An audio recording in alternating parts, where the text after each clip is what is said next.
আচ্ছা শোন, তাইলে আমাদের এই জৈব যৌগ চ্যাপ্টারটার প্রথম দিকের এই তানি, তুই তো নোট পাইছিস নাকি? নোট করছিস?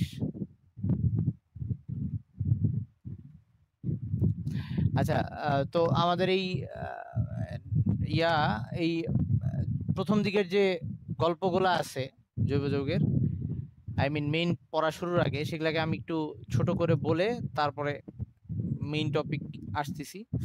তো প্রথমে হচ্ছে একদম শুরুতে জীবাশ্ম জ্বালানি। সেই জীবাশ্ম জ্বালানি হচ্ছে উদ্ভিদ আর প্রাণীর মৃতদেহ, যেগুলা বহু বছর আগে চাপা পড়ে, মাটির নিচে চাপা পড়ে, সেটা আস্তে আস্তে প্রাকৃতিক গ্যাস, তেল, কয়লা ইত্যাদিতে রূপান্তর হয়েছে। এগুলাকে আমরা একত্রে জীবাশ্ম জ্বালানি বলি। তো এই জীবাশ্ম জ্বালানিগুলো সৃষ্টি হওয়ার যে প্রক্রিয়াটা ছিল সেটা নোটের মধ্যে লেখা আছে, যদিও আরেকবার বলতেছি যে ফার্স্টে উদ্ভিদ আর প্রাণীর মৃতদেহগুলো মাটি চাপা পড়ছে, দেন এগুলো আস্তে আস্তে কাদা মাটির কারণে বায়ুর টাচে থাকলে এদের যে ক্ষয়গুলা হইতো সেই ক্ষয়গুলা অফ হয়ে যায়, মানে বায়ুর উপস্থিতিতে যে ক্ষয়গুলা হওয়ার কথা ছিল সেই ক্ষয়গুলা রোধ করে হচ্ছে কাদামাটিটা। তারপর এগুলা আস্তে আস্তে বিভিন্ন শিলাখণ্ডের দুইটা স্তরের মাঝে আটকা পড়ে ওখানে অনেক দিন ধরে উচ্চ তাপমাত্রা ও চাপে আস্তে আস্তে বিভিন্ন বিক্রিয়ার মাধ্যমে সেটা পরিবর্তিত হয়ে জীবাশ্ম জ্বালানি গঠন করে। তো এই ক্ষেত্রে উদ্ভিদ দেহ থেকে যে জ্বালানিটা আসবে সেটাকে আমরা বলবো কয়লা, আর প্রাণী দেহ থেকে যেটা আসে সেটাকে আমরা পেট্রোলিয়াম বলতেছি। আর এই পেট্রোলিয়ামটা হচ্ছে তরল, এই তরলের উপরেই গ্যাস আকারে প্রাকৃতিক গ্যাসটা জমা হয়। এ হচ্ছে মোটামুটি আমাদের জীবাশ্ম জ্বালানি সৃষ্টির প্রক্রিয়া। আর আমাদের এই যত জ্বালানি বলি, তেল, কয়লা, প্রাকৃতিক গ্যাস, যাই বলি না কেন, এদের মেইন উপাদান হচ্ছে কার্বন আর হাইড্রোজেন। এরা হচ্ছে কার্বন আর হাইড্রোজেনের যৌগ। তো আমরা পেট্রোলিয়ামের মধ্যে নানা টাইপের কার্বন আর হাইড্রোজেনের যৌগ একসাথে থাকে, যেটাকে আমরা হাইড্রোকার্বন বলি। সাথে আরো অনেক যৌগ থাকতে পারে, কখনো সালফারের যৌগ মিশ্রিত হয়ে থাকে, কারণ আমরা জানি যে মাটির নিচেই সালফারের খনি থাকে, সালফার পাওয়া যায়। তো এই কারণে ওই যে পেট্রোলিয়ামটা আমরা তুলে আনি খনি থেকে, সেটা কিছুটা সালফারের যৌগগুলার কিছুটা ব্যাড স্মেল থাকে। তো এই কারণে ওটার মধ্যে একটা এরকম অড স্মেলও থাকতে পারে, একই সাথে সেটার কালারটাও পুরা অস্বচ্ছ হয়। তো পরবর্তীতে এগুলাকে এই যে খনি থেকে সরাসরি যে পেট্রোলিয়ামটা তুলে নিয়ে আসলাম, এটাকে আমরা অপরিশোধিত তেল বা ক্রুড অয়েল বলি। তো এটাকে কখনো আরেকটা নামেও ডাকা হয়, সেটা হচ্ছে লিকুইড গোল্ড বলা হয়, কারণ এটা থেকে প্রচুর পরিমাণে বৈদেশিক মুদ্রা অর্জন করা যায়। তো এইসব এই পেট্রোলিয়াম গুলাকে, ওই তোরা মেসেজিং করা অফ কর, ওকে। তো এর মধ্যে এই যে এই ক্রুড অয়েল যেটা, এটাকে আবার পরবর্তীতে আমরা পরিশোধন করি, যেটা হচ্ছে আংশিক পাতন প্রক্রিয়ায়। তো এই প্রক্রিয়া, ওইটাকে আমরা বলি রিফাইনিং বা পরিশোধন, ওকে।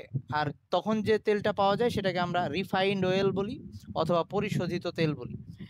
আচ্ছা, তো আর বাংলাদেশ নর্মালি প্রাকৃতিক গ্যাস আমরা যেটা পাই, আমাদের দেশে যে প্রাকৃতিক গ্যাসটা পাওয়া যায় এটার মধ্যে প্রায় 99.90% মিথেন থাকে, মানে মিথেনের পার্সেন্টেজ অনেক বেশি থাকে।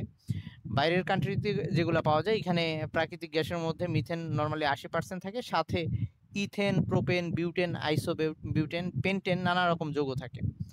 আচ্ছা, এখন আমার ইয়ার মধ্যে, ওই নোটের মধ্যে এই যে পেট্রোলিয়ামের আংশিক পাতন করলে কি কি অংশ পাই সেটার একটা চার্ট দেওয়া আছে, আর সেটার ব্যবহারগুলো দেওয়া আছে। এটা একটু তোরা নিজেরা কষ্ট করে পড়ে নিবি, তারপরে না বুঝলে আমি আবার বুঝাই দেব। তো আমরা এবার জৈব যৌগ পড়াটাই ঢুকে যাচ্ছি, যে জৈব যৌগ জিনিসটা কি ছিল।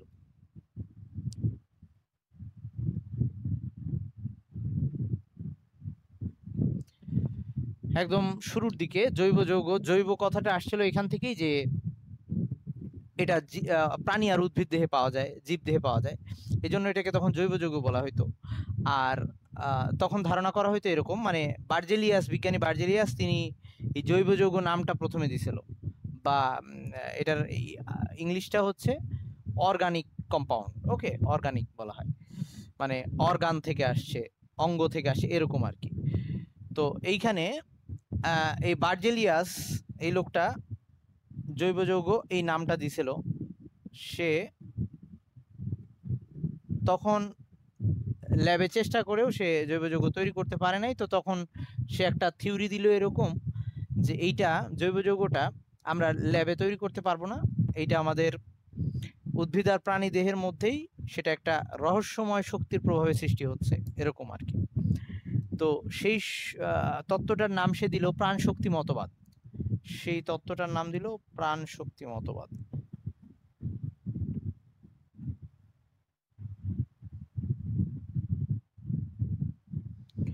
ওকে, এই প্রাণ শক্তি মতবাদ দিয়ে সেটাই বললো যে আমরা জৈব যৌগকে ল্যাবে তৈরি করতে পারতেছি না। তো পরবর্তীতে,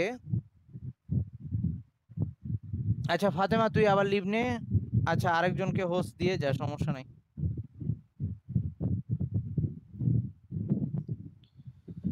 কাউকে হোস্ট করে দিয়ে যা। এই আকিলা তুই হোস্ট হয়ে গেছিস এখন মনে হয়। আচ্ছা এবার শোন, তো এর পরবর্তীতে এই বার্জেলিয়াসের স্টুডেন্ট নাম ছিল ফ্রেডরিক ভোলার। ফ্রেডরিক, আজকে কি এসা জয়েন দিছে? ওই যে আকিলা। আচ্ছা আচ্ছা ঠিক আছে ঠিক আছে ঠিক আছে। তুই ভালো আছিস মমি? আছি আলহামদুলিল্লাহ। এখন এই ফ্রেডরিক ভোলার ওর স্টুডেন্ট ছিল, সে একদিন ল্যাবে কাজ করতেছিল অ্যামোনিয়াম সায়ানেট নিয়ে। তো অ্যামোনিয়াম সায়ানেট নিয়ে কাজ করতেছিল, সেটাকে তাপ দেওয়া দরকার পড়ছিল। সে অ্যাক্সিডেন্টলি তাপ দেওয়ার সময় সে অন্যমনস্ক হওয়ার কারণে তাপটা বেশি হয়ে গেছিল, মানে যেটা ইন্টেনশন ছিল না তার ওরকম, কিন্তু অ্যাক্সিডেন্টলি ওইটা হয়ে গিয়ে সে যে অ্যামোনিয়াম সায়ানেট নিয়ে কাজ করতেছিল NH4CNO, সেটা বেশি তাপ পাওয়ার কারণে সেটা চেঞ্জ হয়ে এই NH2CO NH2 বা ইউরিয়া হয়ে গেছিল। ওকে, এটা ছিল অ্যামোনিয়াম সায়ানেট, সেটা ইউরিয়াতে কনভার্ট হয়ে গেছিল। তো এইটা হওয়ার পর তাহলে সে যখন এই জিনিসটা দেখলো যে সে কাজ করতেছিল একটা অজৈব যৌগ নিয়ে, এবং সেখান থেকে সে একটা জৈব যৌগ পেয়ে গেল, কারণ ইউরিয়া জানি আমাদের বডির নাইট্রোজেন ঘটিত যে রেচন পদার্থ তার একটা হচ্ছে ইউরিয়া, তার মানে ইউরিয়া আমাদের বডির একটা জৈব যৌগ। তো সেটাকে আমরা ল্যাবে বানায় ফেললাম। তো এরপর সে তার টিচারের যে মতবাদটা ছিল বার্জেলিয়াস প্রাণশক্তি মতবাদ, সেটাকে ভুল প্রুফ করলো। এই কারণেই ফ্রেডরিক ভোলারকে বলা হয় আধুনিক জৈব রসায়নের জনক। ওকে, তো এখন আসি এই জৈব যৌগ বলতে, তার মানে তখন প্রথম দিকে জৈব যৌগ বলতে শুধুমাত্র কার্বন আর হাইড্রোজেনের যৌগ, যেসব যৌগের মধ্যে একত্রে কার্বন আর হাইড্রোজেন দুইটাই আছে সেগুলাকে জৈব যৌগ বলা হইতো আর কি। তো পরবর্তীতে মানে এই সংজ্ঞাটা আর একটু ঠিকঠাক করা হইলো যে কার্বন আর হাইড্রোজেন ছাড়াও আরো কিছু থাকতে পারে। তাহলে ব্যাপারটা এরকম যে কার্বন আর হাইড্রোজেনের যৌগকে আমরা হাইড্রোকার্বন বলি। এই হাইড্রোকার্বনের সাথে এই হাইড্রোকার্বন থেকে আরো যত যৌগ হইতে পারে, মানে কার্বন আর হাইড্রোজেন থাকবে ওইটা নিয়ে যে যৌগ হয় সেটাকে আমরা হাইড্রোকার্বন বলি, মানে নর্মালি অ্যালকেন অ্যালকিন অ্যালকাইন এগুলোকে হাইড্রোকার্বন বলি।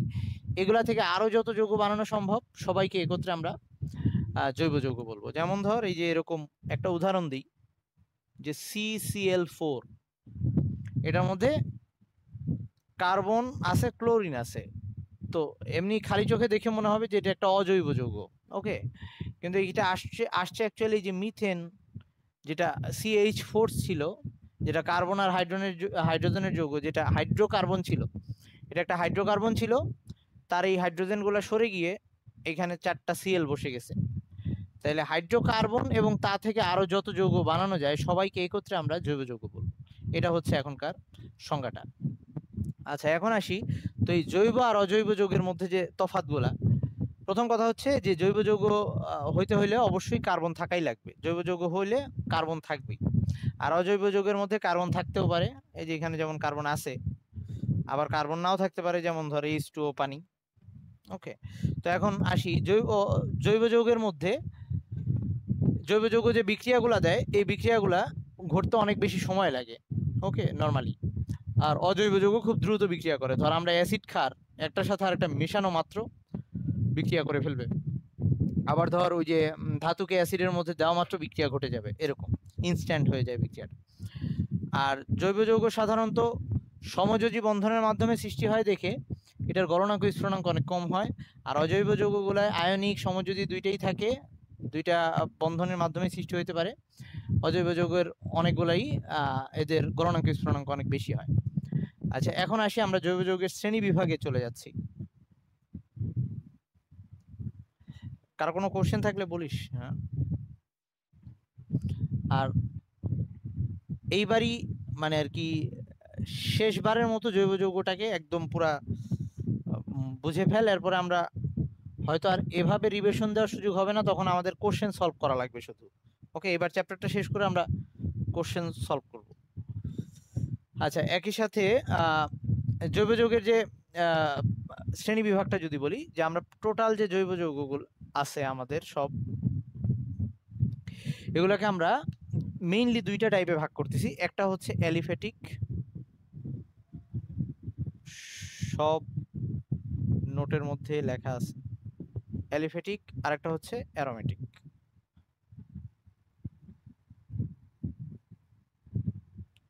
তো অ্যালিফ্যাটিক শব্দটা আসছে ফ্যাট থেকে, মানে হচ্ছে চর্বিজাত যেসব যৌগ, মানে এগুলার মধ্যে যে যৌগগুলো পাওয়া যায় অনেকগুলো যৌগই চর্বিতে আমরা পাই, এই জন্য সেগুলাকে অ্যালিফ্যাটিক বলা হচ্ছে। তখন এরকম পুরাতন যখন প্রথম প্রথম এই জিনিসগুলো পাওয়া গেছিল তখন এরকম নাম হয়ে গেছিল, এখন ওরকম আছে, কিন্তু সবগুলাই এমন না যে সবগুলাই এরকম চর্বিজাত যৌগ হবে, অ্যালিফ্যাটিক চর্বিজাত নাও হইতে পারে। ওকে, এরকম অ্যারোমেটিক যেগুলা, অ্যারোমেটিক হচ্ছে এদের সুগন্ধ থাকে এই জন্য নরমালি, ওকে নরমালি এরা সুগন্ধযুক্ত হয়, এই জন্য এদেরকে অ্যারোমেটিক যৌগ বলা হয়। আচ্ছা, অ্যারোমা শব্দটা থেকে আসছে এটা। তো এগুলার আর একটু ডিটেলস ভাবে আমরা পরে আসতেছি, যে অ্যারোমেটিকটা বলার আরো রিজন কি কি সেগুলা পরে আসতেছি। তো এই অ্যালিফ্যাটিক যৌগগুলাকে আবার আমরা দুইটা ভাগে ভাগ করছি, যে এগুলার মধ্যে জৈব যৌগ মানেই কার্বনের অনেকগুলা চেইন, কার্বন, এই যে কার্বন পরমাণু একটার সাথে একটা যুক্ত হয়ে চেইনের মতো গঠন করতে পারে। তো তার মানে জৈব যৌগের মধ্যে কার্বনের চেইন থাকে বা কার্বনের শিকল থাকে। তো এইটার উপরে বেস করে আমরা এই অ্যালিফ্যাটিকটাকে আবার দুইটা ভাগে ভাগ করছি। একটা হচ্ছে মুক্ত শিকল, আর একটা হচ্ছে বদ্ধ শিকল। তো মুক্ত শিকলটা কি? মুক্ত শিকল হচ্ছে কার্বনের যে চেইনটা থাকবে সেই চেইনটা খোলা থাকবে, দুই প্রান্ত খোলা থাকবে, ওপেন থাকবে। কিরকম? ধর, যেমন আমরা যদি প্রোপেন লিখি, প্রোপেন যেমন 3 কার্বনের একটা যৌগ, সেগুলো আমরা পরে আসবো কিভাবে লেখা হয়। 3 কার্বনের একটা যৌগ দেখতে অনেকটা এরকম, CH3 CH2 CH3। এই যে এটা একটা চেইন, কার্বনের চেইন, এই চেইনটা খোলা, দুই প্রান্ত খোলা, এরকম হইলে তখন সেটাকে আমরা মুক্ত শিকল বলতেছি। বদ্ধ শিকল কিরকম হবে? এই 3টা কার্বনই যদি এভাবে থাকে, একটা চেইন চক্র হয়ে গেছে। ওকে, এখানে এটা CH2, এটা CH2, এটা CH2 হবে। এখানে কয়টা করে হাইড্রোজেন বসাবো এটা ডিপেন্ড করবে কার্বনের চার যোজনী, তো কার্বনের হাতের উপরে। এখানে কার্বনের একটা হাত আছে, এজন্য আরো 3টা হাইড্রোজেন যাতে 4টা হয়। এখানে কার্বনের 2টা হাত আছে, আরো 2টা হাইড্রোজেন যাতে 4টা হয়। এখানে একই অবস্থায় একটা হাত আছে, আরো 3টা হাইড্রোজেন। আর এখানে প্রত্যেকটা কার্বনের 2টা করে হাত আছে, তাহলে আর 2টা করে হাইড্রোজেন হবে যাতে 4টা হয়। ওকে, তো এই টাইপের যৌগগুলোকে আমরা বলবো মুক্ত শিকল, যখন দুই সাইডে চেইন ওপেন, এই যে। আর এইখানে বদ্ধ শিকল হচ্ছে যখন চেইনটা এরকম ক্লোজ হয়ে যাবে, চাকরিক হয়ে যাবে। তো এই রকম যদি অ্যালিফ্যাটিক, এই মুক্ত শিকল, বদ্ধ শিকল, এই বদ্ধ শিকলটা আবার অ্যারোমেটিকেও বদ্ধ শিকল।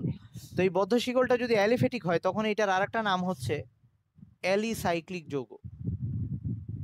এই বদ্ধ শিকল অ্যালিফ্যাটিক যৌগের আরেকটা নাম হচ্ছে অ্যালিসাইক্লিক। আচ্ছা, এবার আসি এই মুক্ত শিকলগুলা, এই যে চেইন আঁকলাম, এই চেইনটা আবার দুইটা টাইপের হইতে পারে। চেইনটা হইতে পারে কোনো রকম শাখা প্রশাখা ছাড়া, আবার এমন হইতে পারে চেইনের মধ্যে আবার শাখা প্রশাখা আছে, এরকম হইতে পারে। তাহলে এই মুক্ত শিকলটাকে আবার আমরা দুইটা টাইপে ভাগ করতে পারি। একটা হচ্ছে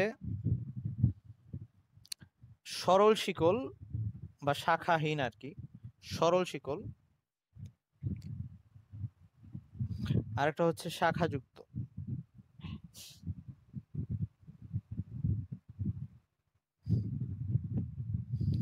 তো ওইটা কিরকম হবে? ধর এই যে একটু আগে যেটা দেখাই দিলাম, ধর 4টা কার্বন এরকম পরপর আছে, এরকম আর এখানে ধর এরকম আছে 3টা কার্বন আছে চেইনের মধ্যে, একটা আবার এই পাশে, তাহলে এরকম শাখা যুক্ত হইতে পারে। এরকম একাধিক শাখাও থাকতে পারে, এরকম হইতে পারে। আরো কার্বন আছে, এরকম একাধিক শাখা যুক্ত হইতে পারে। এখানে হাইড্রোজেন বসবে প্রয়োজন অনুযায়ী, সেগুলো আমরা পরে আসতেছি। তাইলে এটা হইতে পারে সরল শিকল আর শাখাযুক্ত হইতে পারে। এখন এই সরল শিকল শাখাযুক্ত শিকল যেটাই বলি না কেন, এরা আবার দুইটা টাইপের হইতে পারে। একটা হচ্ছে সম্পৃক্ত আর একটা হচ্ছে অসম্পৃক্ত। সম্পৃক্ত বলতে কি বুঝবো? যখন কার্বনগুলোর মধ্যে শুধুমাত্র একক বন্ধন থাকবে, যখন কার্বনগুলোর মধ্যে শুধুমাত্র একক বন্ধন থাকবে তখন সেটাকে আমরা সম্পৃক্ত বলবো। তাহলে এই সরল শিকল শাখাযুক্ত শিকল এই দুইটাই আবার দুইটা টাইপের হইতে পারে।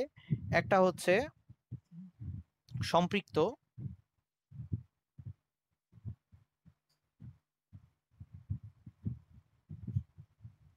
একটা হচ্ছে সম্পৃক্ত আর একটা হচ্ছে অসম্পৃক্ত। অসম্পৃক্ত কখন বলবো? ধর এই চেনের মধ্যেই যদি এরকম হয়, একটা ডাবল বন্ড চলে আসলো, এরকম দ্বিবন্ধন বা ত্রিবন্ধন যদি চলে আসে, এরকম এটার মধ্যে যদি এটাই তো 4টা হাত হয়ে গেছে, এখানে আর বন্ধন দেওয়া যাবে না, এখানে একটা দ্বিবন্ধন দিলাম। এরকম দ্বিবন্ধন থাকতে পারে, ত্রিবন্ধন থাকতে পারে, এরকম হইতে পারে। হাইড্রোজেন সংখ্যা তখন চেঞ্জ হবে, হাইড্রোজেন গুলো আপাতত আমি লিখতেছি না। তার মানে জৈব যৌগগুলো তার এই সরল শিকল শাখাযুক্ত শিকল এরা দুইটাই সম্পৃক্ত হইতে পারে, অসম্পৃক্ত হইতে পারে। সম্পৃক্ত হইলে কোনো সবগুলো একক বন্ধন হবে, কোনো দ্বিবন্ধন বা ত্রিবন্ধন থাকবে না। আর যদি অসম্পৃক্ত হয় তখন সেটার মধ্যে দ্বিবন্ধন বা ত্রিবন্ধন চলে আসবে। তো এই সম্পৃক্ত আর অসম্পৃক্তকে তাইলে আমরা দুইটা ভাবে লিখতে পারতেছি। সম্পৃক্ত হইলে সেটাকে আমরা অ্যালকেন বলবো, যে শুধু একক বন্ধন থাকবে। সম্পৃক্ত হওয়া মানে শুধু একক বন্ধন থাকবে, তখন সেটাকে আমরা অ্যালকেন বলবো। আর অসম্পৃক্ততা তার মানে দুই রকম হইতে পারে, একবার একক বন্ধন থাকতে পারে, আবার দ্বিবন্ধন থাকতে পারে আর ত্রিবন্ধন থাকতে পারে। তো যদি দ্বিবন্ধন থাকে তখন সেটাকে আমরা অ্যালকিন বলি।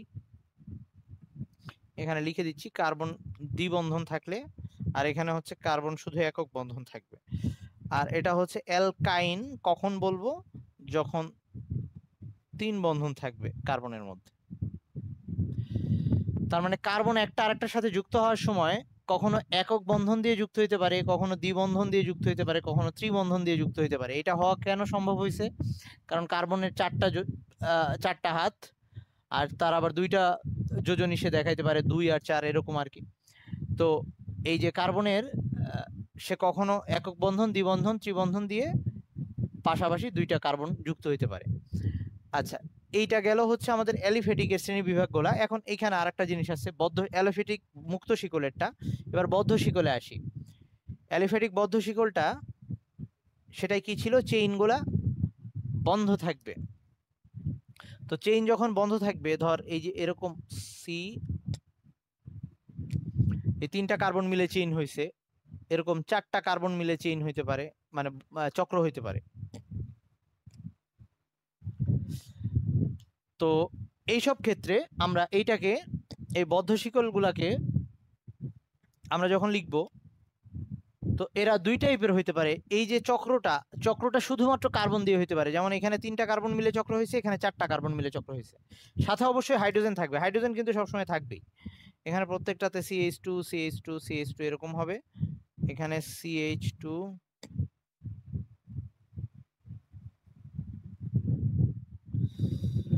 তো এরা শুধু কার্বন নিয়ে যদি সৃষ্টি হয় চক্রটা, তখন সেটাকে আমরা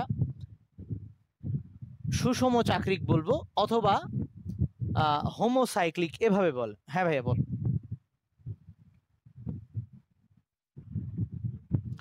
আচ্ছা, কয়টা সি এর সাথে কয়টা এইচ বসাবো, সেটা সি এর সাথে কয়টা হাত আছে সেটা দিয়ে দেখবি। এই সি এর পাশে 2টা হাত, তাহলে আর 2টা হাইড্রোজেন, মানে 4টা হাত বানান লাগবে, আর 2টা হাইড্রোজেন লাগবে, এরকম। বুঝছিস? সি এর সাথে যতগুলো হাত আছে, বাকি 4 বানানোর জন্য, 4টা হাত বানানোর জন্য যে কয়টা হাইড্রোজেন লাগবে সেই কয়টা বসাবো। আচ্ছা, তাইলে এইটা চক্রটা শুধুমাত্র কার্বন দিয়ে সৃষ্টি হয়েছে, তাইলে এই টাইপের যৌগগুলাকে আমরা বলবো সুষম চাক্রিক, মানে চক্রটা সুষম। এবং এগুলাকে সংক্ষেপে এভাবেও দেখানো যাবে, ত্রিভুজ, এটা দিয়ে বোঝাচ্ছি 3 কর্নারে 3টা কার্বন আছে, প্রয়োজনীয় সংখ্যক হাইড্রোজেন আছে। এরকম চতুর্ভুজ মানে 4 কর্নারে 4টা কার্বন আছে এবং প্রয়োজনীয় সংখ্যক হাইড্রোজেন আছে, মানে এইটা দিয়েও আমি ওই আগের যৌগগুলাই বুঝাচ্ছি এবং এভাবে লেখা যায়, কোনো সমস্যা নেই। আর যদি এমন হয় চক্রটার মধ্যে কার্বন ছাড়া অন্য কোনো পরমাণু আছে, যেমন ধর এরকম হইলো, এই একটা কার্বন, ধর 2টা কার্বন আছে আর একটা অক্সিজেন আছে, আমরা জানি অক্সিজেনের 2 হাত, তো এখানে 2টা হাইড্রোজেন, 2টা অক্সিজেনের 2 হাত হয়ে গেছে, আর কিছু দেওয়া যাবে না অক্সিজেনের সাথে। কার্বনের 4 হাত, তাইলে 2টা হাত আছে আর 2টা হাইড্রোজেন লাগবে। এখানেও কার্বনের 4 হাত, 2টা হাত আছে আর 2টা হাইড্রোজেন লাগবে। এই ক্ষেত্রে চক্রের মধ্যে কার্বন ছাড়া অন্য একটা কিছু প্রবেশ করছে, মানে অক্সিজেন চলে আসছে, তখন এটার নাম হবে বিষম চাক্রিক।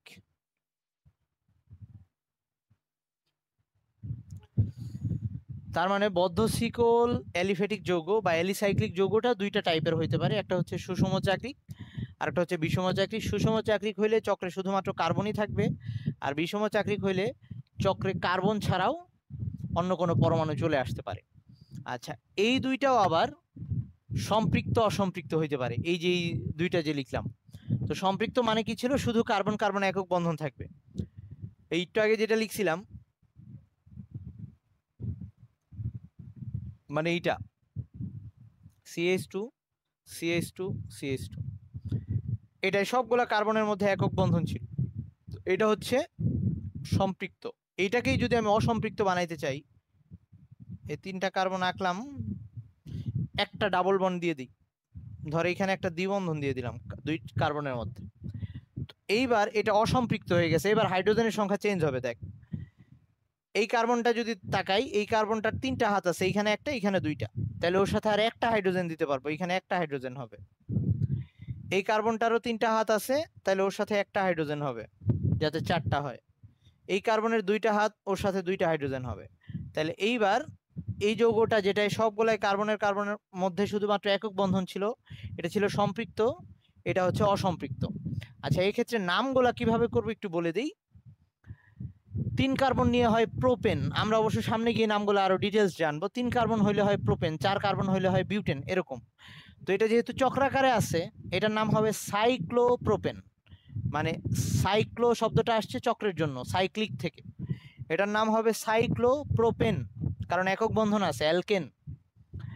আর এটার নাম হবে সাইক্লোপ্রোপিন, জাস্ট দ্বিবন্ধন থাকার কারণে অ্যালকিন, সাইক্লোপ্রোপিন। এই অ্যালকেন, অ্যালকিন এইসব আবার সামনে তো ডিটেলস পড়বো, তখন আরো বুঝে যাবি, এখন শুধু জেনে রাখ একটু, যে এখানে 3 কার্বন আছে এই জন্য প্রোপেন, তো যেহেতু চক্রাকারে আছে এই জন্য সাইক্লোপ্রোপেন, এটার নাম হবে সাইক্লোপ্রোপিন, কারণ এখানে একটা দ্বিবন্ধন আছে।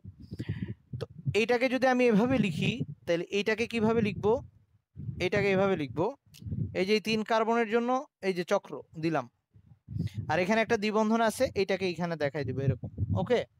তো এভাবে এটাকে দেখানো যাবে। তো এরকম বিষম চাক্রিকটাও সম্পৃক্ত অসম্পৃক্ত হইতে পারে, এখন অত কিছু ডিটেলস দরকার নাই। আচ্ছা, এবার চলে আসি অ্যারোমেটিক যৌগ। অ্যারোমেটিক যৌগগুলো কি বলবো, অ্যারোমেটিক যৌগ কাদের বলবো এটা একটু সামনে গিয়ে লিখে দিচ্ছি। তার আগে বলে দিই যে অ্যারোমেটিক যৌগগুলো আবার 2টা টাইপের হইতে পারে, সেটাও হইতে পারে সুষম চাক্রিক আর বিষম চাক্রিক। একটু উদাহরণ দিয়ে তারপরে আবার অ্যারোমেটিক যৌগ ডিটেলস লিখতেছি আমি। অ্যারোমেটিক যৌগগুলা এটাও 2টা টাইপের হবে, একটা হচ্ছে সুষম চাক্রিক আর একটা হচ্ছে বিষম চাক্রিক।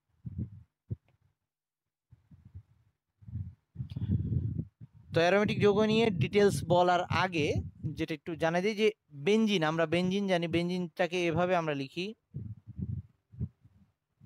অথবা এভাবে লিখি, 6টা কার্বন থাকে, আচ্ছা এভাবে লিখি, 6টা কার্বন চক্রাকারে থাকে,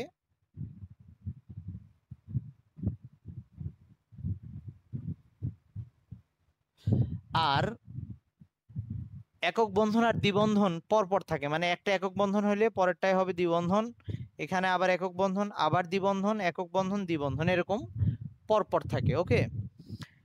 এখানে এখন হাইড্রোজেন বসাবো, কিভাবে বসাবো, হাইড্রোজেন নিয়ম হচ্ছে যে কার্বনের কয়টা হাত আছে সেটা দেখবো, তো এই কার্বনটার হাত আছে 1টা 2টা 3টা, তাহলে ওর সাথে আর একটা হাইড্রোজেন বসবে। ঠিক একইভাবে এই কার্বনেরও 3টা হাত আছে আর একটা হাইড্রোজেন বসবে। এভাবে প্রত্যেকটারই 3টা হাত আছে কার্বনের, সো প্রত্যেকটার সাথে একটা করে হাইড্রোজেন বসবে। এই জিনিসটাকে আমরা এভাবে দেখাইতে পারি, দুইভাবে দেখানো যায়। একটা হচ্ছে এটাকে আমরা এভাবে দেখাইতে পারবো, 6টা কার্বনের যে চক্র হয়েছে সেটাকে এভাবে দেখাইলাম, আর এখানে যে দ্বিবন্ধন, আবার সিঙ্গেল, আবার দ্বিবন্ধন, আবার সিঙ্গেল, আবার ডাবল। ওকে, এভাবে লেখা যায় অথবা এভাবে লেখা যায়। কারণ এখানে যে বন্ধনগুলো আছে এগুলো ঘুরতেছে, কেন ঘুরতেছে সেগুলা পরে ডিটেলস বুঝতে পারবি, আই মিন ইন্টারে উঠলে। এখন আপাতত এটুক জেনে রাখ, এই বন্ধনগুলো জায়গা চেঞ্জ করতে পারে, মানে এটা একটু পরে এরকম হয়ে যেতে পারে, এই বন্ধনটা এখানে চলে আসতে পারে, এইটা এখানে চলে যেতে পারে, এইটা আবার এখানে চলে আসতে পারে। তার মানে এরা রোটেট করতেছে এরকম, এই কারণে এটাকে এরকম চক্র দিয়েও দেখায়। এটাকে ছোট চক্র এভাবে লিখবি না কখনো, তাহলে অক্সিজেনের মতো মনে হবে, এটাকে একটু বড় করে দিব। ওকে, আচ্ছা, তো এই যে বেনজিন, এটা একটা অ্যারোমেটিক যৌগ। তো অ্যারোমেটিক যৌগ হওয়ার জন্য কি কি বৈশিষ্ট্য লাগবে একটু পরে আসতেছি। তো যদি এমন হয় অ্যারোমেটিক যৌগের মধ্যে এই চক্রের মধ্যে সবগুলা কার্বন থাকে, তখন তাকে সুষম চাকরিক বলবো। আর যদি কার্বন ছাড়াও আরো অন্যান্য পরমাণু চলে আসে, তখন সেগুলোকে আমরা বিষম চাকরিক বলবো। আচ্ছা, এইবার কিছু আমার নোটের মধ্যে কিছু উদাহরণ দেওয়া আছে, ওগুলা তোরা একটু দেখিস। এই অ্যারোমেটিক যৌগ নিয়ে এখন আমি ওই বৈশিষ্ট্যগুলো বলতেছি, অ্যারোমেটিক যৌগের কি কি বৈশিষ্ট্য থাকবে। প্রথম হচ্ছে এরা নর্মালি সুগন্ধযুক্ত হয়, একটা স্মেল থাকে বা ফ্র্যাগনেন্স থাকে। 2 নম্বর কথা হচ্ছে এদের যে যৌগগুলা, সেই যৌগগুলোর মধ্যে 5, 6, 7 কার্বন বিশিষ্ট যৌগ হয় এরা, এবং সমতলীয় হয়। সমতলীয় বলতে বোঝাচ্ছি, ধর এই যৌগটাকে যদি আমি 3 ডাইমেনশনালি দেখি, এই 6টা কার্বন একই তলের উপর রাখা যাবে। তার মানে বেনজিনটাকে, এই যে এই জিনিসটাকে, এই বেনজিনের যে 6টা কার্বন আছে, আমি যদি টেবিলের উপর রাখি, 6টা কার্বনই ওই টেবিলের উপরেই থাকবে, কোনোটা উপরে নিচে থাকবে না, এটাকে সমতলীয় বলতেছি। তো এই যৌগগুলা সাধারণত 5, 6 বা 7 কার্বন বিশিষ্ট বা সদস্যে সমতলীয় চাকরিক যৌগ হয়। তবে কথাটা একদম পুরোপুরি সত্য না, এর চেয়ে কম কার্বন নিয়েও হইতে পারে, কিন্তু সেগুলো আপাতত তোদের দরকার নাই। আচ্ছা, আর একটা ব্যাপার হচ্ছে, তাহলে আচ্ছা শোন, তাহলে প্রথম হচ্ছে এদের সুগন্ধ থাকবে, সেকেন্ড হচ্ছে এরা 5, 6 বা 7 সদস্যের সমতলীয় যৌগ হবে, চাকরিক যৌগ হবে। আর থার্ড হচ্ছে এদের মধ্যে এরকম একান্তর দ্বিবন্ধন থাকবে। এই জিনিসটাকে বলা হয় একান্তর দ্বিবন্ধন, মানে হচ্ছে একটা দ্বিবন্ধন আবার সিঙ্গেল, আবার দ্বিবন্ধন আবার single bond, double bond, single bond, এভাবে পরপর একটা দ্বিবন্ধন আর একক বন্ধন থাকলে তখন সেটাকে আমরা ওই একান্তর দ্বিবন্ধন বলি। ওকে, তো এই গেল 3টা বৈশিষ্ট্য। লাস্ট যে বৈশিষ্ট্যটা, সেটা হচ্ছে এরা হাকেল নীতি মানবে, হাকেল নীতি মেনে চলে। এই জিনিসটা নিয়ে একটু বলা লাগবে, এবং অ্যাকচুয়ালি এটা দিয়েই সব অ্যারোমেটিক যৌগকে জাজ করা যায়। অ্যারোমেটিক যৌগকে বোঝার জন্য সবচেয়ে মানে আর কি গ্রহণযোগ্য ওয়ে হচ্ছে এইটা। বাকিগুলো যেগুলো বললাম সেটা কিছু ক্ষেত্রে ঠিক হবে, কিছু ক্ষেত্রে আবার মিলাইতেও পারবি না, এরকম হবে, কিন্তু হাকেল নীতি অবশ্যই মানবে। তো হাকেল তত্ত্ব বা হাকেল নীতি যেটা, হ্যাঁ আচ্ছা কোথা থেকে বলবো বলতো? আচ্ছা, প্রথমটা বলছিলাম যে অ্যারোমেটিক যৌগে সুগন্ধ থাকে। ওকে, 1 নাম্বার হচ্ছে সুগন্ধযুক্ত হয়, সেকেন্ড হচ্ছে এদের মধ্যে যে সদস্যগুলো, এদের 5, 6, 7 এই চক্রের মধ্যে 5, 6, 7 সদস্য থাকবে আর কি, মানে আর কি কার্বন সদস্য বিশিষ্ট চক্র বিশিষ্ট সমতলীয় সমতলীয় সমতলীয় চক্র বা সমতলীয় যৌগ এরা। 3 নাম্বারটা হচ্ছে এদের এমন একান্তর দ্বিবন্ধন বলে এটাকে, এই যে একটা ডাবল বন্ড একটা সিঙ্গেল বন্ড, একান্তর দ্বিবন্ধন থাকবে, এদের একান্তর বন্ধন এটা থাকবে। একান্তর দ্বিবন্ধন মানে হচ্ছে ডাবল বন্ড, সিঙ্গেল বন্ড, আবার ডাবল বন্ড, আবার সিঙ্গেল বন্ড, এরকম থাকবে। আর 4 নাম্বার হচ্ছে এটা যে এরা হাকেল নীতি মেনে চলবে। তো এই হাকেল নীতিটা কি এটা একটু শর্ট করে বলে দেই। তো হাকেল নীতি হচ্ছে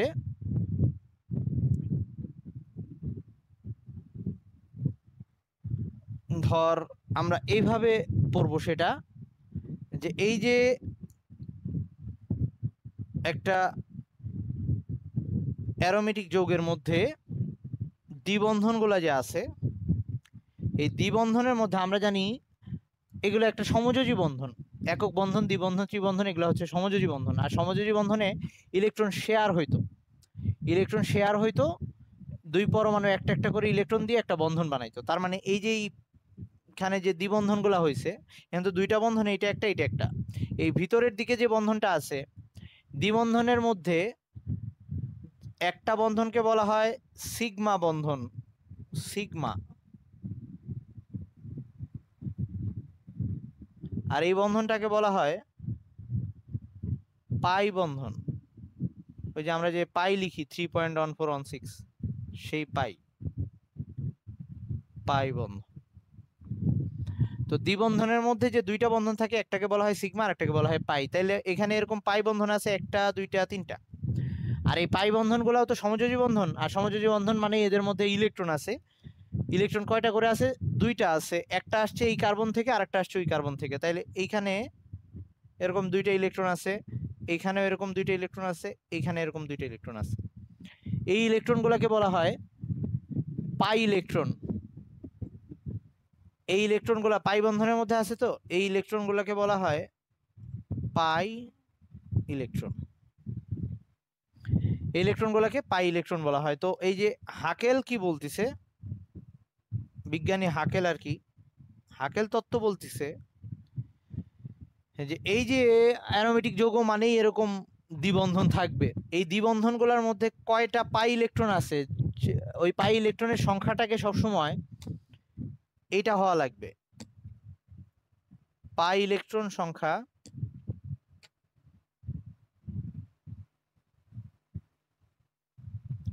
এই 4n+2 হওয়া লাগবে।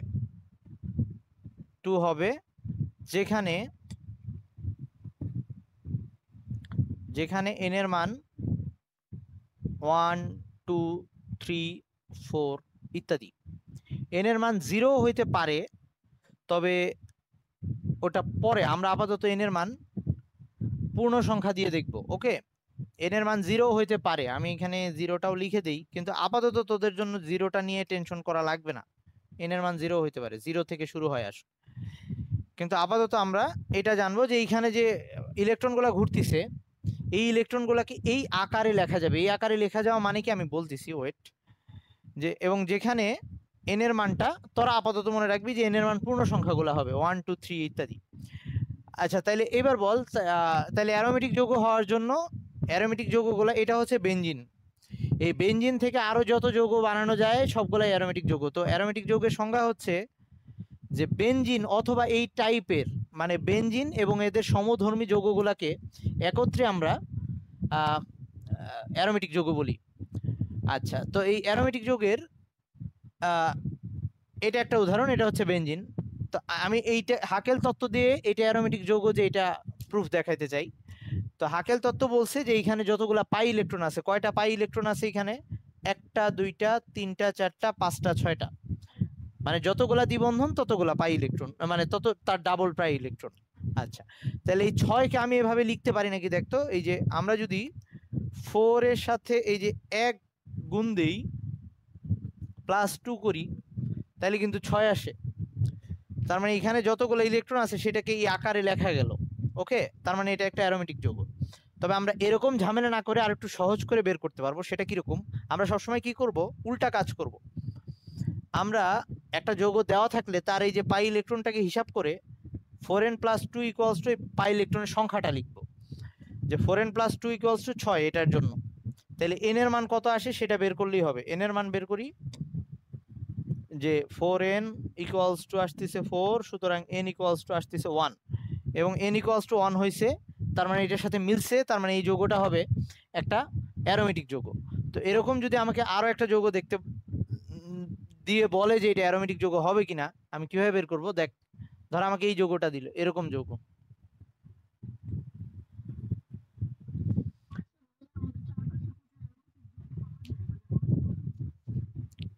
তো এই যে আমরা যে ধর এই যে অ্যারোমেটিক সাবান বলে না, সেটার মধ্যেই আছে। তারপরে এই যে ডিটারজেন্ট যে ইউজ করতেছি, ডিটারজেন্টের মধ্যে বেনজিন সালফোনিক অ্যাসিড, ওই যে ওটা আছে, মানে আমরা পড়ছিলাম যে ওখানেও বেনজিন চক্র আছে। আচ্ছা, এখন আয় তো এটার মধ্যে এই যে এইটা এই যৌগটা দিছে, দেখ এটার মধ্যেও কিন্তু একান্ত দ্বিবন্ধন আছে, এই যে একটা ডাবল বন্ড একটা সিঙ্গেল বন্ড, একটা ডাবল বন্ড একটা সিঙ্গেল বন্ড। তো বললো এটা অ্যারোমেটিক যৌগ কিনা, এটা বের করতে বললো। তো আমরা আবার এই তত্ত্ব অ্যাপ্লাই করব। এখানে কয়টা পাই ইলেকট্রন আছে আগে এটা একটু দেখে নিই। এই দুইটা, এখানে দুইটা, চারটা আছে। তাহলে আমরা কি করব? এইটা সমান সমান 4 লিখবো, 4n + 2 = 4। তো এখান থেকে n এর মান বের করি, দেখি কত আসে। n এর মান আসতেছে হাফ, এখানে n এর মান হাফ আসবে, তার মানে এটা অ্যারোমেটিক যৌগ হবে না, কারণ n এর মান অবশ্যই, জিরোটা আপাতত বলছি ভুলে যা, 1 2 3 এইসব পূর্ণ সংখ্যা আসবে। ওকে, এবার আরেকটা দেখাচ্ছি। ধর এরকম দিল,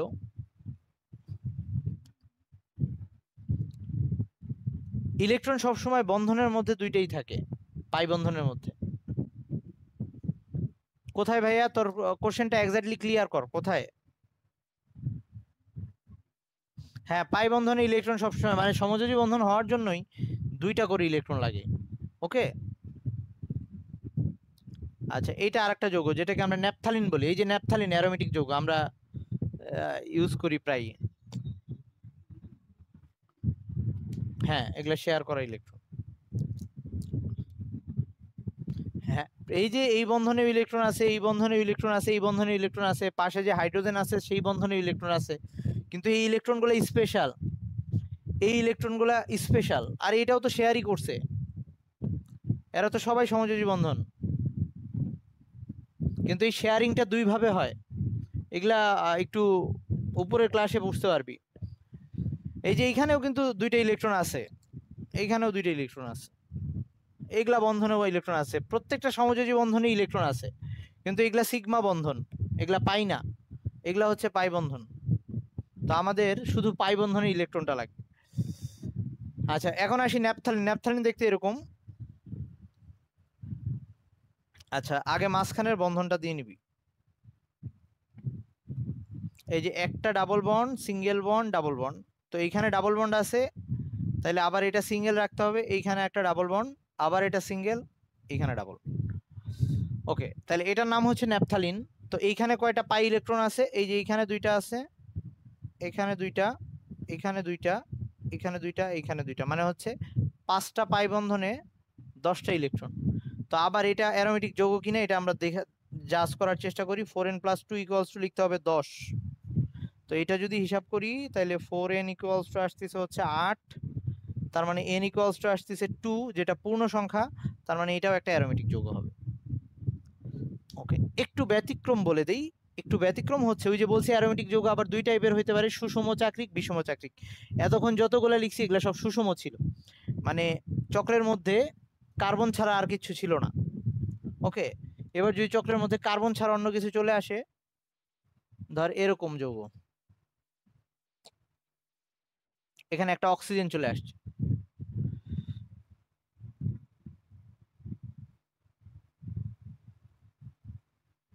অক্সিজেন চলে আসছে, তো নর্মালি তোর কাছে মনে হইতে পারে যে এখানে পাই ইলেকট্রন হচ্ছে দুইটা, এই মানে চারটা, দুইটা আর দুইটা। তো আমরা সেই হিসাবে হিসাব করলে 4n + 2 এই যে এটার মতো হবে, n এর মান হাফ আসার কথা, তার মানে এটা অ্যারোমেটিক যৌগ হওয়ার কথা না। কিন্তু এই একটা জিনিস মনে রাখবি, সেটা হচ্ছে আমরা রাসায়নিক বন্ধন চ্যাপ্টারটাতে পড়ছিলাম, সেটা হচ্ছে মুক্ত জোড় ইলেকট্রন। যদি ভুলে যাস আবার আমরা যখন রিভিশন দিব তখন পেয়ে যাবি, সমস্যা নাই। মানে একটা পরমাণু যখন ইলেকট্রন শেয়ার করে, এই যে যেমন অক্সিজেন হাইড্রোজেনের সাথে মিলে যখন পানির অণু গঠিত হয়, এরকম অক্সিজেনের উপরে দুইটা জোড়া এরকম লেখা থাকতো, মনে আছে? গঠনে গাঠনিক সংকেতে এরকম দুইটা জোড়া দেওয়া থাকতো। মনে আছে কি তোদের? আচ্ছা, এই জোড়াটা অ্যাকচুয়ালি কোত্থেকে আসছে? এই জোড়াটা আসছে এই যে অক্সিজেনের, যদি আমি গঠন আঁকি, অক্সিজেনের গঠনটা কিরকম? অক্সিজেনের তো 8টা, প্রথমে 2টা, তারপরে বাইরে হচ্ছে 6টা। এই 6টার মধ্যে এই 2টা সিঙ্গেল আর এটা জোড়া জোড়া অবস্থায় আছে, এবং এই 2টা গিয়ে হাইড্রোজেনের সাথে বন্ধন গঠন করে। মানে এখানে একটা হাইড্রোজেন আসে, তার ইলেকট্রন দিয়ে এখানে একটা জোড়া গঠন করে, এখানে আর একটা হাইড্রোজেন আসে, তার ইলেকট্রন দিয়ে এখানে একটা জোড়া গঠন করে। তার মানে যখন এই পানির অণু গঠিত হয়, পানির অণু যখন গঠিত হয় তখন পুরো অণুটার অক্সিজেনের বাইরের শেলে 2টা ডিফারেন্ট টাইপের জোড়া আছে। এই জোড়াগুলা বন্ধনে অংশ নিছে, বন্ধন গঠন করার জন্য অংশ নিছে এই যে এইখানে। আর এই জোড়াগুলা বন্ধন গঠনে অংশ নেয় নাই। এই জোড়াগুলাকে আমরা বলি বন্ধন জোড় ইলেকট্রন, যারা বন্ধন গঠনে অংশ নেয়। আর এই জোড়াগুলাকে আমরা বলি মুক্ত জোড় ইলেকট্রন। এই জোড়াগুলা যেগুলা বন্ধনে অংশ নেয় নাই, এগুলার নাম হচ্ছে মুক্ত জোড় ইলেকট্রন বা নিঃসঙ্গ ইলেকট্রন জোড়, এভাবেও বলে।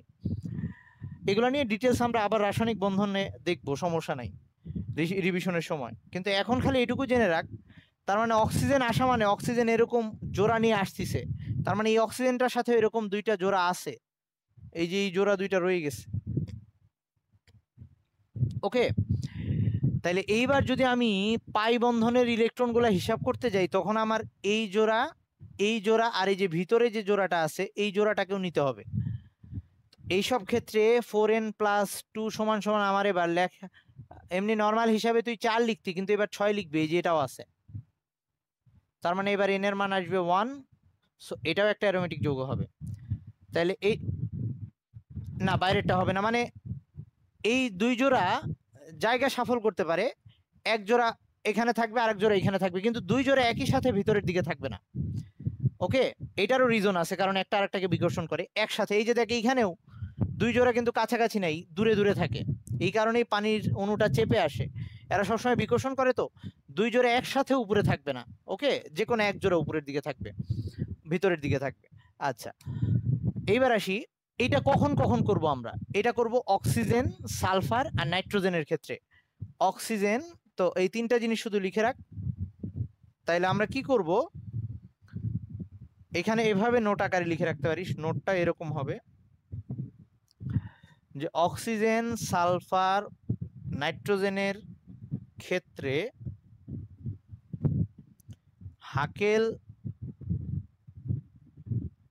নীতি প্রয়োগের সময়, আচ্ছা হাকেল নীতি প্রয়োগের সময়, আচ্ছা এই এন এর ক্ষেত্রে না লিখে এন পরমাণু থাকলে এটা রেখে, এন পরমাণু থাকলে মানে চক্রের মধ্যে যদি থাকে,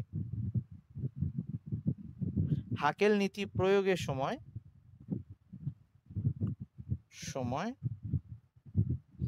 এই যে অতিরিক্ত 2টা কিন্তু ইলেকট্রন নিতে হচ্ছে। এখানে লিখে রাখবি যে 2টি পাই ইলেকট্রন অতিরিক্ত যোগ করতে হবে।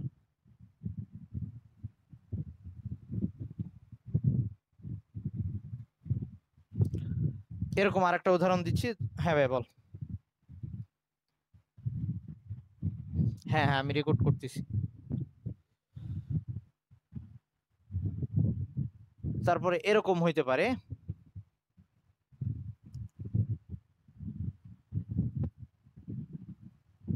এই যে নাইট্রোজেন। আচ্ছা, একটু বলে নেই কার কয়টা জোড়া থাকে। অক্সিজেনের এখানে লিখে রাখতে পারে, অক্সিজেনের ক্ষেত্রে এরকম 2 জোড়া মুক্ত জোড় ইলেকট্রন থাকে, সালফারেরও এরকম 2 জোড়া, আর নাইট্রোজেনের 1 জোড়া থাকে।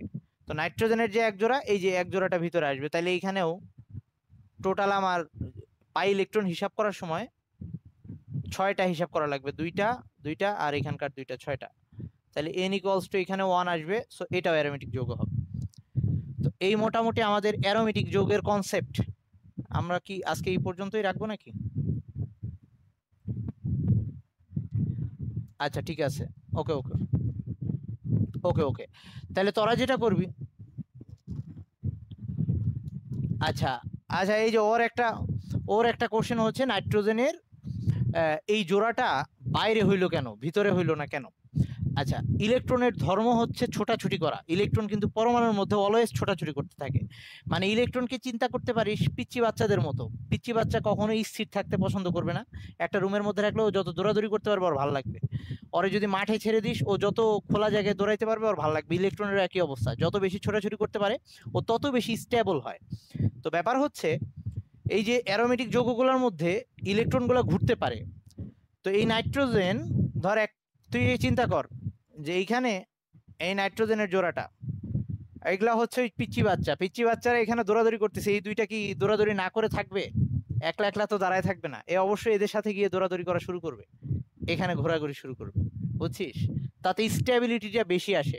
ইলেকট্রন সবসময় চায় ছুটাছুটি করতে এবং যত বেশি জায়গা জুড়ে পারে ছোটাছুটি করার চেষ্টা করে। এই জন্য এই যে বেঞ্জিনের মধ্যে আমরা সামনে গিয়ে এগুলা ইন্টারে উঠে এগুলা পড়বি, যে বেঞ্জিনের মধ্যে এইখানে যে ইলেকট্রনগুলো ঘুরতে থাকে ও কখনোই চায় না এই ইলেকট্রনের চক্রটা নষ্ট হোক। সে সবসময় চেষ্টা করে ইলেকট্রনগুলো ঘুরতে থাক। ওকে, এগুলা নিয়ে ডিটেলস পরে পড়বি। তো এই কারণে এই নাইট্রোজেনের এই, হ্যাঁ ভাইয়া, হ্যাঁ, কি করতে পারবে না? কি বললি ভাই? কে?